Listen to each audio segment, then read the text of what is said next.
You're it. I'm Amanda Malcolm, and you're listening to You're It Girl, a podcast focused on you and what propels you. Because that past, it does not define you. Your time is now, and you're it, girl.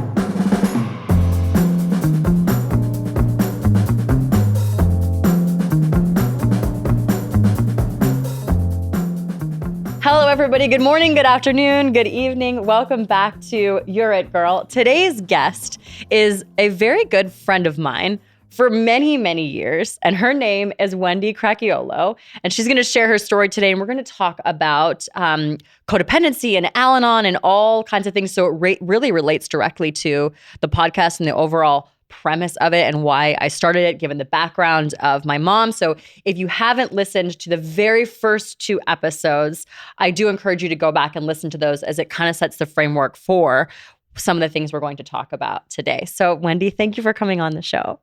Thanks, Amanda. It's very great to see you in this environment too. Yes, I've always loved you. You're a beautiful lady. Aw, thank you. Thanks for inviting me. Thank you for coming.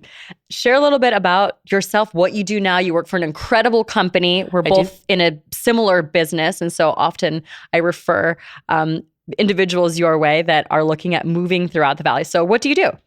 So after many, many years of doing lots of different things, I settled about 9 years ago to go to work for a gentleman named Derek Green, who owns Get Your Move On. And I basically go out to the real estate community and influence people to refer our moving company for their clients. And I've had raving reviews from clients that have used Get Your Move On. Such a catchy name, too. It is. At first, it kind of made me feel like, do I work at a dance studio?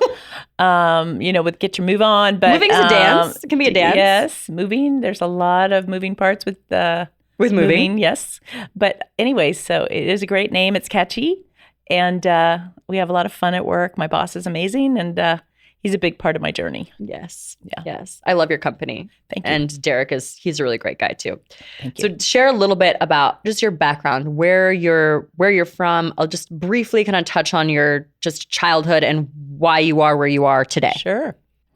So I'm a native Arizonan, and I grew up right here in Central Phoenix, Arcadia, Biltmore area. Went to ASU, and then before that I went to Xavier. And Xavier girl. I did. I went to Xavier. Then I married a Brophy boy and had a flower shop for about 17 years called Fresh Cut Romance, and was doing lots of incredible things, and had 2 daughters who are now 29 and almost 30. And just have had a pretty amazing, interesting, sordid life. Kind of complicated, but today I'm a happy woman. Happy. Yeah. And what was complicated about the start of your life? So quickly, my mother divorced a very, he was an abusive husband, and that was my dad. So he pretty much was restraining orders, the whole thing. So myself and my 2 brothers were living with my mom. She remarried an attorney, and that was my stepdad. And we had a very difficult time being stepchildren. And I wouldn't say it was a good childhood, probably almost a bad childhood. And my journey has just been a lot of years trying to recover from that. And as far as alcoholism is related, was it your stepfather, your mother? So initially, I believe my real dad, who I don't know very well, was an alcoholic. How old were you when your parents divorced? 5. Oh, you were quite young. Yes. And your siblings, how old were they? So they were like 7 and 3. Oh, you were all very young. Yes. Okay. Yes. And so my mother developed a very heavy drinking problem. Genetically, maybe she was linked to that. However, her marriage was so difficult. Her first marriage was difficult. Her second marriage was difficult. So drinking became a big problem. Yeah. It was a daily routine. And I was unaware of the drinking or the alcoholism when I was young. But as I got older, I could see how damaging it was and how damaged she was. And perhaps some things in her background created that. Or was it genetically created? Alcoholism's a tricky disease. It is tricky. It's a tricky disease. What was it like growing up as far as friend perspective? Did people know this was going on? What was that? No. Okay. Absolutely not. I was sunshine and roses. I would just get out of that house every day and go to school and just have a great time. Every single teacher I ever had said I had self-control issues. I was like, probably what today's standards would be is ADD or ADHD. We called it hyperactive when I was a kid. They had like too much sugar in your Kool-Aid. But pretty much I think I was just running rampant and trying to have the best time I could away from the house. Sure. When I wasn't at home. Yeah. And then how did that transition into adulthood? Because we've had some conversations more recently, just given the podcast content, and we've connected a little bit on our past. So I know a little bit about it, but into adulthood, how did that transition? How did it affect your life? And was there a turning point where you said, okay, enough's enough. I have to work on this thing? So as I finally got out of my household and got away from my alcoholic mother and my abusive stepdad, I went crazy. In what way? I went to ASU and drank every single drop of beer and probably tequila and just partied my brains out for many, many years. I would say from the time I was 17 till about 35, partying was my main source of social fun activity, dancing. It was the 80s. We were out dancing every night. That was our exercise. And, I didn't see it as a problem. It is really good exercise, especially if if you're going to be drinking. Pitcher of beer, right? You're going to want to dance for 4 hours. So my husband at the time had said to me, you get depressed from drinking. And I'm like, is it depressed or is it a hangover?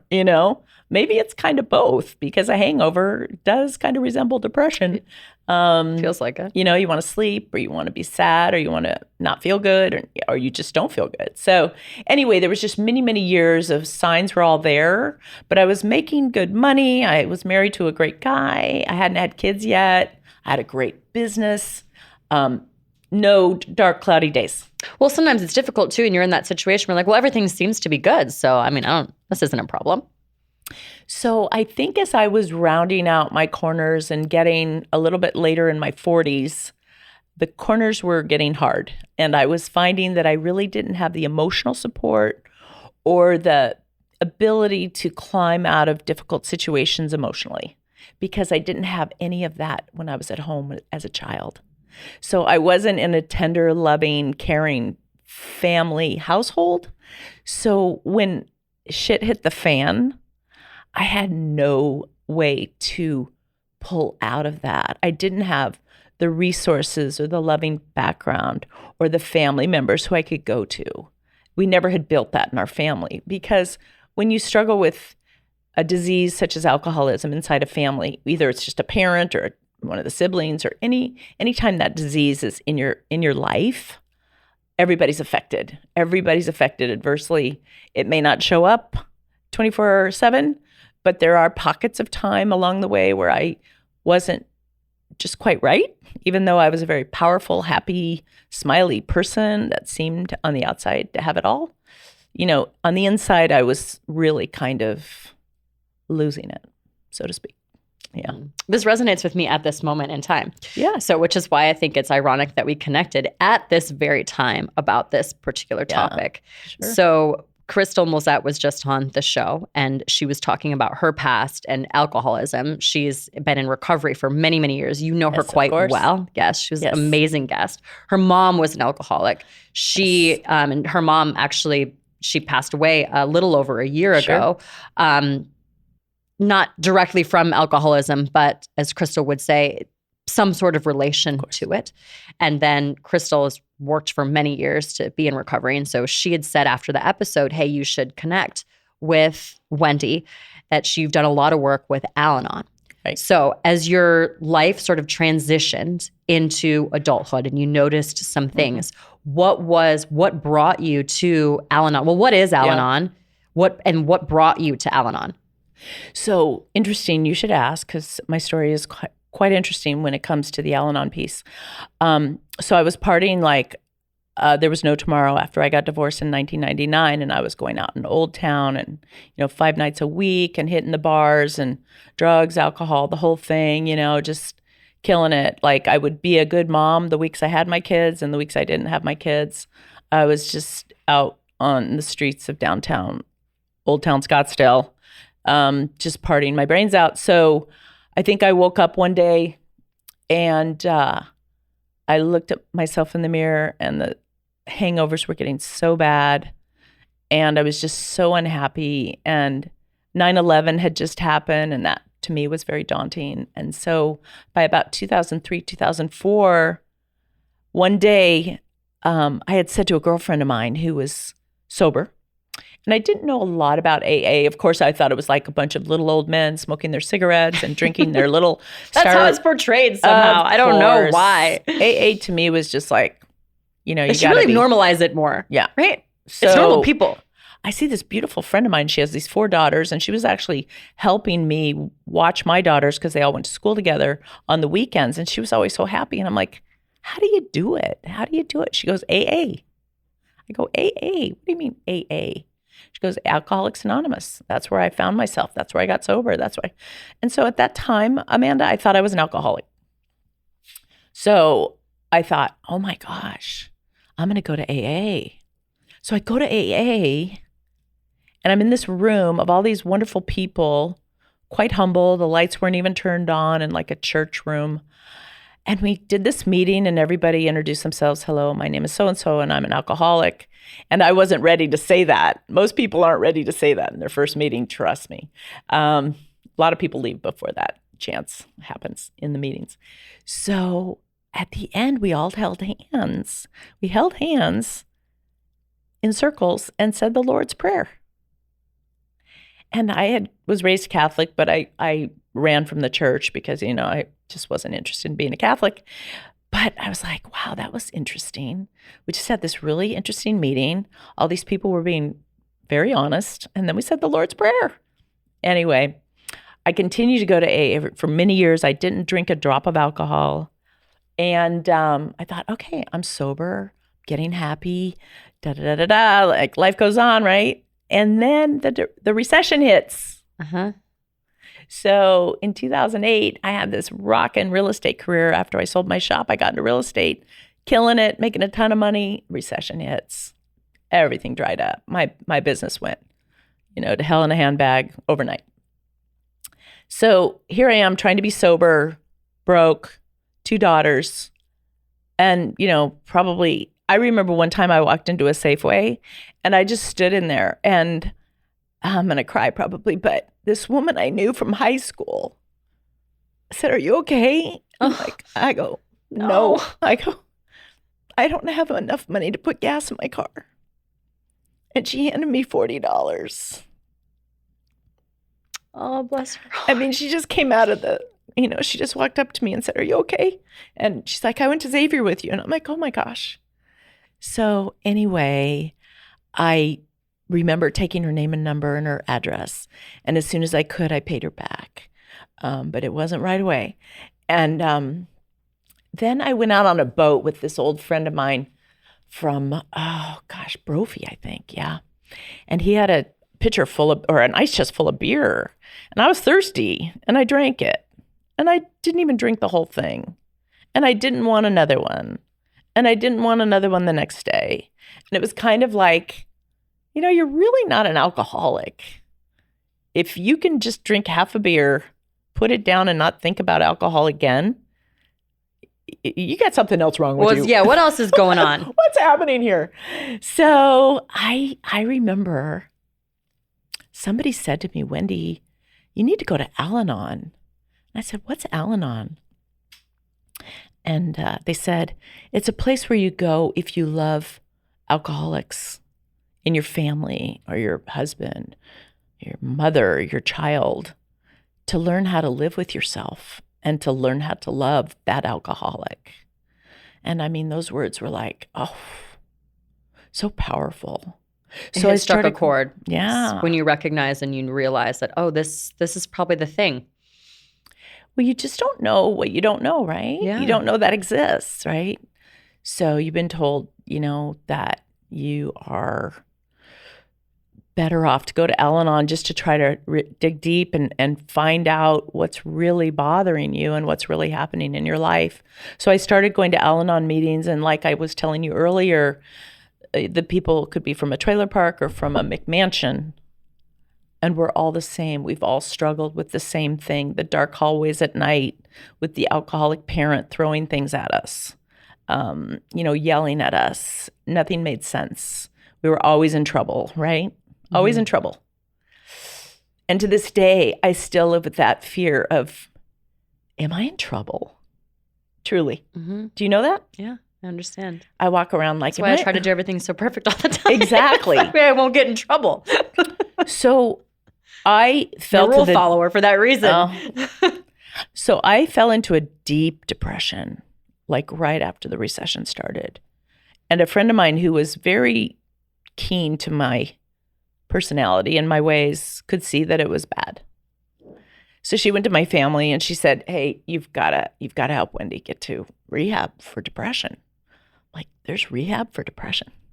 I knew there was rehab for drug addiction, for alcoholism, eating disorders, but I didn't know there was one for depression. So my family did, they came together. What's it called when the family? They do an intervention. Intervention. I had an intervention, Amanda. And you know what's so lovely about an intervention, if you're ready for it, is that you see those that really, truly care about you. And when you're in a depressive state, it feels like no one does, and you feel like you can't talk about it. And you see all those people come together, and then it was really touching.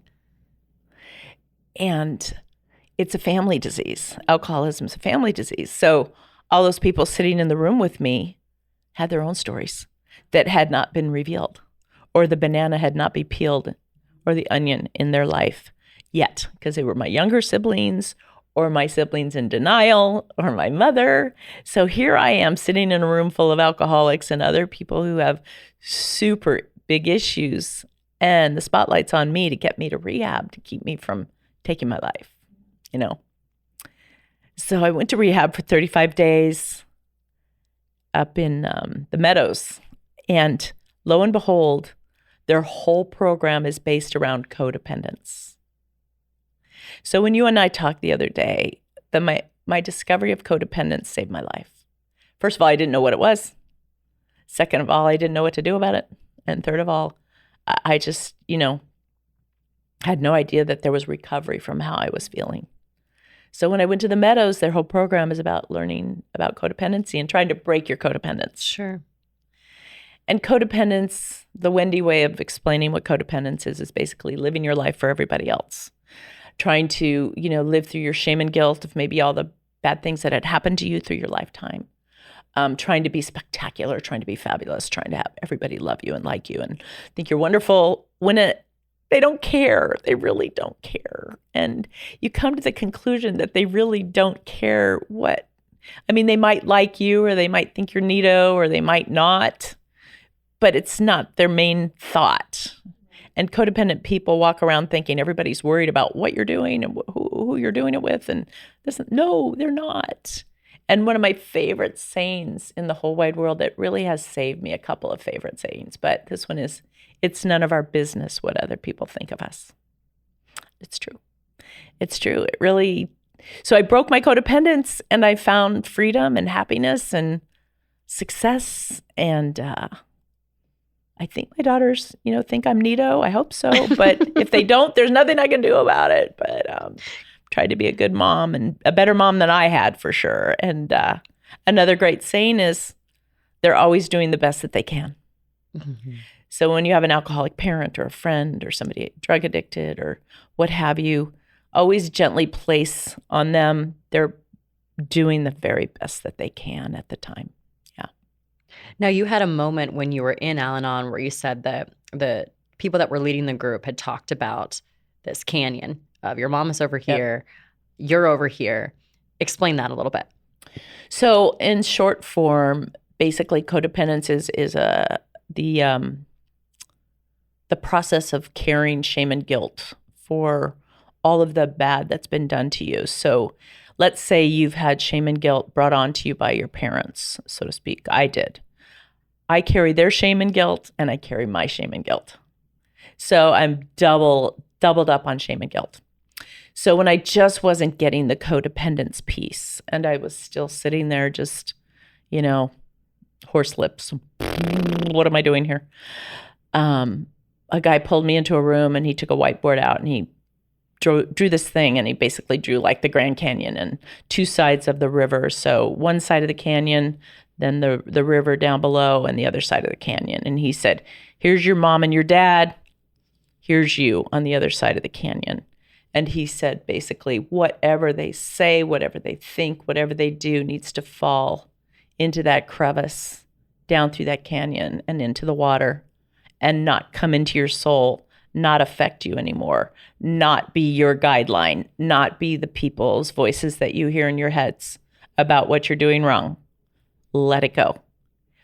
And as simple as that concept is, that moment truly changed my life, because I now do not care what they think of me, what they thought of me. And I can't carry that burden anymore. So if you have the thought, it drops into the canyon and floats down the river. So how long did that take, though, to exercise and practice that? Well, when I left the Meadows after 35 days, again, we were in a deep recession. I was crushed financially. I was just trying to pull myself together.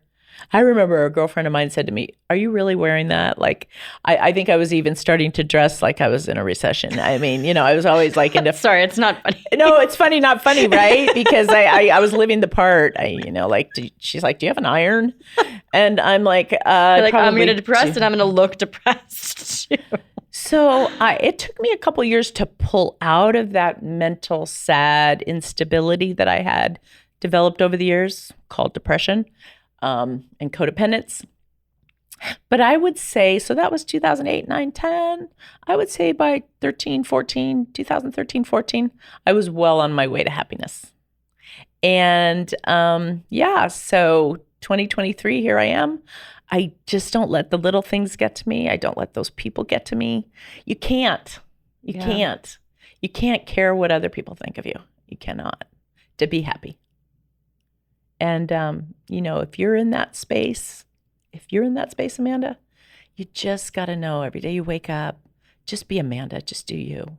Mm-hmm. And whatever they think, or, if they care. So many people that are insecure make it known that something about you they don't like. What's not to like about you? Yeah. There's nothing. We don't do anything to hurt anybody, right? But some people that are insecure and unhappy and possibly suffering from codependence or alcoholism, drug addiction, depression, they want to come out and spite you, especially if you're happy. Mm-hmm. So you got to just live for you. I'm actually so glad that this came about at this time, because when I had called you, what was this, about a month ago now? Maybe, yeah. So, yeah, I think it was about a month ago now. And I reached out to you kind of on a whim. I texted you to see if you would maybe be interested in coming on the show. And you and I had a very brief conversation. And that phone call changed my view on a lot of things within myself. So similar to and I have not done very much work on this yet. So basic research, this is only a month ago, right? And you had said to me on the phone after a brief conversation, you said, Amanda, have you heard of codependence? Do you know what it is? You should look it up. And so on the phone with you, I pulled out my phone, went to the browser and pulled it out and was reading it. And it is so crazy and mind-blowing to me, because there have been many times in the past where I've really literally accused other people of being codependent, thinking that I'm not. Didn't realize it's very interesting. And I read it, and in that moment, it was so odd. It had never resonated with me ever before. As I read through all those things, that I've been convinced that as I've been in relationships with other people, that they in fact were codependent, until I was on the phone with you and I was sharing a brief story about a breakup. And that's what kind of sparked that whole conversation. And I'm reading it and I'm going, oh, fuck, like actually I'm the problem. And not in a bad way. Have you ever seen the one finger pointing at you and the three fingers pointing back? Yes. Pretty heavy stuff. That's pretty heavy stuff. And it was so crazy because and it wasn't even in a negative way, because I've shared this now with a couple of friends, our conversation, and said, I realized in that moment that I am the problem. And the people that I have attracted and brought into my life is because I am codependent. It's really me. And then the girlfriends have been like, oh my gosh, no, don't say that. And I'm like, no. I'm not saying it as a negative. Literally, it's like an epiphany, and I am glad that in that moment that came about. I know that it's going to take a tremendous amount of work now. Even today when we first sat down and you said, "How are you?" And I said, "Oh, I'm great." And you said, "Are you really great? Or is that just what you say?" I'm like, it is what I say, but but someone that has been through that situation, you can recognize that that's what I'm doing. And so my awareness of it has really been brought to the forefront because of you. And it's been a terrible last couple of months. I'll say that freely. But the awareness of that piece of it, even though it's scary, like, I mean, I've been to one Al-Anon meeting virtually, and I know that I have to go in person. And it's my therapist is saying, "What is the thing that you're avoiding?" And I'm like, "Well, I'm avoiding journaling," because she says I don't want to sit in it. And also I'm avoiding going to that meeting. But my awareness of it is that I know that I must, or this is going to take longer. And like you said, I have always been perpetually happy. At least I thought. I didn't realize that this thing was stuck in there. It's a big cover-up. Yes, we live a big cover-up yes. because we're all like, "Oh yeah, sunshine and rainbows," but inside we are not equipped to support ourselves emotionally because we've never been given that. Right. We're good at doing it for other people. Sure. Over the top to other people. Then the challenge is then when that unravels, then you, in fact, are so, triggered and go into these crazy trauma responses. And then it develops into depression, which I've never experienced. And now I understand what that's like, which is actually horrible. Real. Depression is real. I don't want anybody to think that it's just like a passing, like, you have period cramps, so you're depressed, or you're hungover, you're depressed. It is a thing. It's a thing. And I said to one of my counselors when I was at the Meadows, I said, depression is almost like an addiction, like a drug addiction or an alcohol addiction. You're always tired. You feel sorry for yourself. You can't get out of bed. But you have to. You feel like shit. You look like shit. It's an addiction. Depression is an addiction. So you go to rehab to fix addictions. Duh, right? So I end up at that Meadows for depression, and I was always like, scratch my head. And listen to this. I was in Wickenburg, which is probably 45 minutes to an hour. My therapist recommended this to me, by the way, so I know exactly what you're talking about. It's a beautiful program. Please, if anybody's listening and you have issues with depression or any kind of addictions, please check into the Meadows and see what programs they have available. They have outsourced meetings too that are in Phoenix, but they are based in Wickenburg. But anyway, oh my goodness, I lost my train of thought. I'm so sorry. You said the craziest thing was when you were... Yes. Family week. Oh. So I'm at the Meadows, and every single rehab, and when you see it in the movies, and they're always kind of showing family week, when the family actually has to travel to the rehab center and sit and basically talk about what the problems are. And not one member of my family came to family week. That was actually going to be my question. I can't imagine mine would either. So that's maybe two, maybe one. Maybe one would attend. One of your sisters would. One of my sisters, I think, would. I know which one would. I think there was so much shame and guilt and sickness in my family. There is a lot of that. That I was the problem. Go get over your depression. Get that off of us. Yeah. Well, part of that actually feels, I don't remember if I was telling you this on the phone, but in regards to family and all of what addiction does to each and every person, and you're right, it's a family disease. Yeah. I recently realized there was a moment just recently, which also led to where I am right now at this very moment. I'm not talking to my mom right now, you know that, and that's a long time coming, and I'm actually comfortable with that piece of it. In my mind, she's almost, this sounds so horrible to say, but she's almost, her soul and her spirit is dead. Like, she's physically there, but she's not my mom. So there's like a mental block now where even though she's physically present, the piece of her that's her is gone. I hope for it one day to change, but I know that I'm not responsible for that, and I can do nothing. And it's best to have Is she still that drinking? boundary. Yes. she's still drinking. So I can't, it's over. That's done. I don't know how I'll feel. I was telling my therapist this. I don't know how I'll feel if she actually physically does pass away, knowing that she was physically present and I chose not to engage in a relationship. But the piece of her that you could be in a relationship with is dead, at least at this moment in time. And I don't know if that will change. But I realized that once this all happened, my family has had a couple events together. And I haven't been invited. And I was on the phone with one of my sisters on her birthday. I called her. And this was very hurtful to me, but I'm processing it. So I was on the phone with her and it was FaceTime. And Kennedy and I, my daughter, were wishing her happy birthday. And I realized that my other sister is there with her daughter. Everyone's there except for me. And I said, oh gosh, I'm so sorry. I didn't realize you were all getting together today. I would have come. And she gets very quiet and she says, oh, well, but mom is here. And in that moment, she couldn't see, but I hung up the phone and I started crying and I thought, oh my gosh, this wave just hit me.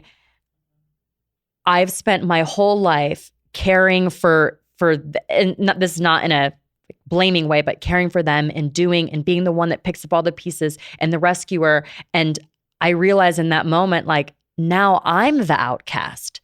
I'm the outcast now for doing the thing that we should do to be healthy. And now I'm the one that's not involved. But it's not in a bad way. I don't blame them for it, because when you're in that situation, going to back what you said about your family members not coming, it's almost easier now for them that I am the problem, because my mom's focus now is on me, and therefore they now have a little bit of sense of security and freedom, and there won't be any negativity or blame or shame on them, because now I take the brunt of it. I'm the one that's kicked out now. Now I'm the one that isn't invited. It's a really interesting disease because they almost feel a sense of safety now, that now I can take the brunt of that. And I understand, I've been in that situation before where an older sibling has taken that, and I've let him take the blame, because it kept me in a space where I didn't have to feel that from my mom.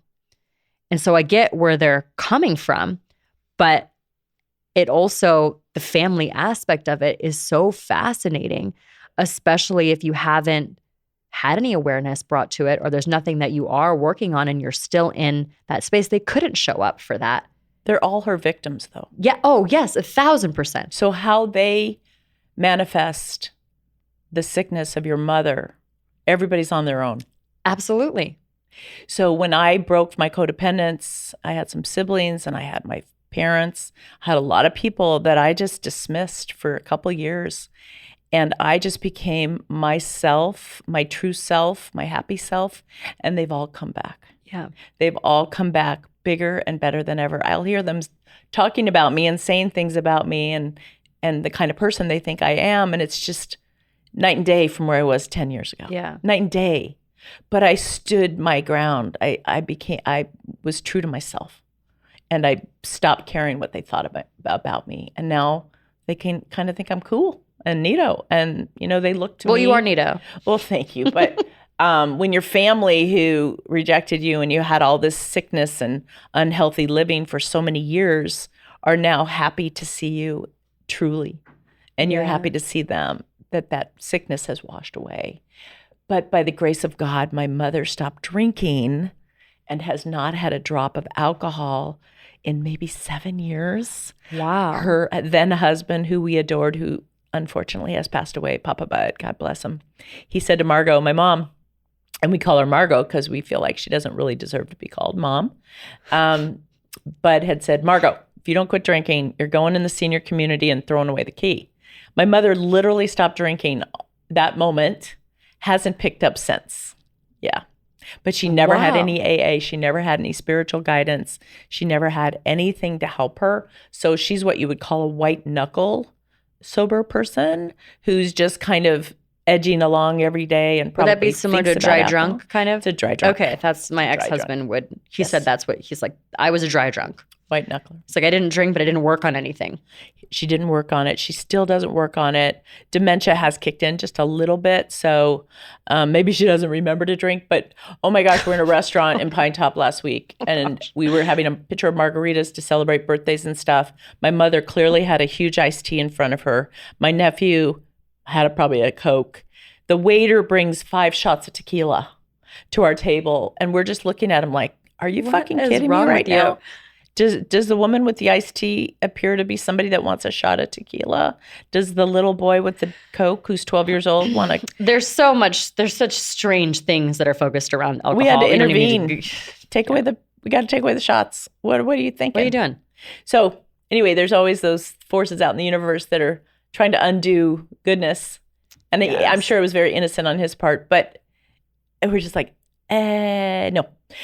What if my mom had drank that shot of tequila and felt like, this is what I'm missing, was back off the wagon? You never know. Oh my gosh. So that was an interesting moment in time. But anyway, she didn't have a shot of tequila. So we're still good. Knock on wood. Well, I really appreciate you coming on and talking about this. You're so well versed on it. And on Al-Anon and just experiencing that whole journey and where you are and where it's taken you. And I've known you for a long time, so it's a beautiful thing. And I appreciate you coming on and talking about it. It's kind of, to me, it's heavy because I'm in it, right? But I also I really understand the importance of it. And the only way to be able to get over that is going to be through it. And so I have to hit it head on. And part of this podcast has really been about doing that for others. And now it's turned into, I didn't expect it to turn into a healing journey for myself, but I guess now it is. But I want to be able to talk about these things because, like you said at the beginning, you didn't even know it existed. I didn't. So how are we to seek help and guidance and be able to work on it if we don't know it's there? So that's why I did want to bring you on, not for myself, but for others. So how do we find you if anybody has any questions or needs resources? Absolutely. If I can help you or anybody who's listening in any way, shape, or form, I'm here for you. It's just my version of the truth of how to get well and get over, being codependent. But I'd be delighted to help you. You can call me or you can email me. My phone number is 602-672-2806. Blow up my phone. Let's get you on the right track. Let's so get kind. Seriously, I don't care. I would love to help people because I really, I had to struggle on my own journey and I would run into people who would say this or that or the other thing. So it's not like there aren't people out there that have the information.